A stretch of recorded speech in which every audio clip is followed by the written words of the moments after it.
in 2011. All right, I'm back with BioWare's Casey Hudson, and for the very first time, we're heading to Earth in Mass Effect 3. Casey, take us there. Right. Well, we've never been to the Earth in the Mass Effect series, and so this is actually a pretty big deal for us. We get to show you what the Earth is going to look like in the future, and it's not looking good. The Reapers have arrived. This is the beginning of the Galactic War. Now, who is that with Commander Shepard then? So up ahead is Captain Anderson. So that's an example of one of the key characters that have been in the Mass Effect series before. He's kind of your mentor, your moral compass, you know, so lots of other characters like that you might have seen in previous games are back. Pretty much all the key characters are in this game. But because this is the beginning of the Galactic Wars, this is also a really great place to start, because this is the beginning and the end of really all the biggest events in the Mass Effect universe, which, you know, I think you'll see in this scene. We're also, you know, telling this huge story, but also on a level that gets pretty intimate in terms of the emotional level we're going to. Well, let's take a look. Hey. It's okay.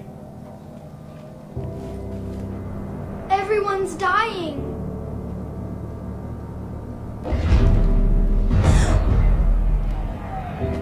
Come here. I need to get you someplace safe. Take my hand. You can't help me. Shepard! In here!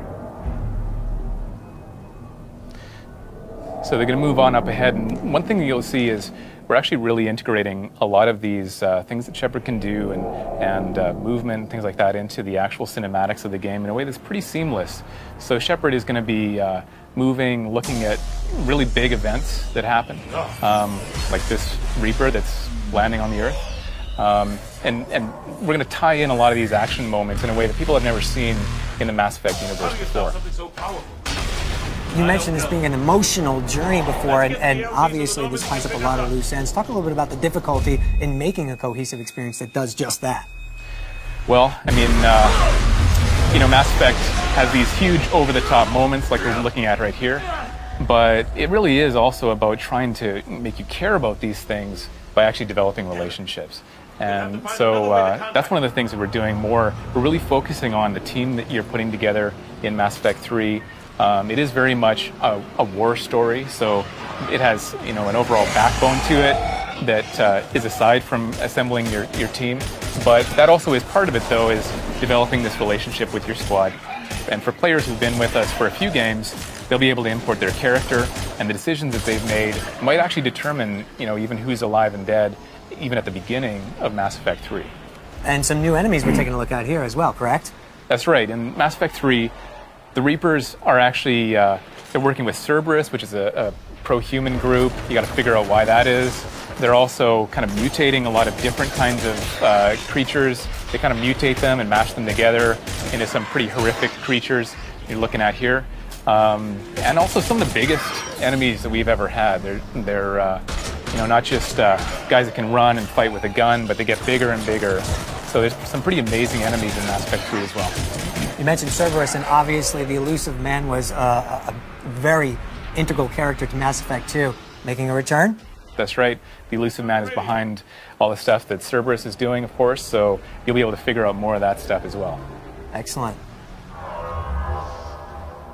And what's happening here, Casey? So Anderson and Shepard are looking to escape the planet somehow, trying to get to Normandy, and you know, they're fighting for their lives, but they really need to get picked up. Right. Replicating that sense of urgency that you had in Mass Effect 2, especially during the beginning part of the game, was that difficult to try to trump what you did in Mass Effect 2, which so many people recognize as being completely epic?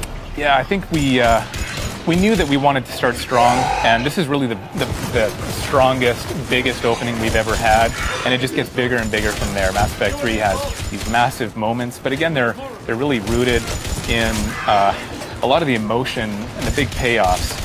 So even something like you know, just fighting it out, trying to survive, and then having the Normandy come in, you know, that's one of the things we're trying to capture, but it just gets bigger and bigger from there.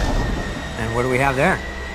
So we've got the Normandy, so it's an opportunity for Shepard now to get back together with at least some of his friends from the past. All right, well, I know you guys delayed it recently, but there's a firm release date. When is Mass Effect 3 coming out? Mass Effect 3 comes out March 6, 2012 on Xbox 360, PS3, and the PC. All right, we got some familiar friends as well. That's right. You can see Ashley there, and I've got the Normandy, so Joker's probably inside, and they're ready to go. Very exciting. We appreciate your time so very much. Thanks for showing us Mass Effect 3.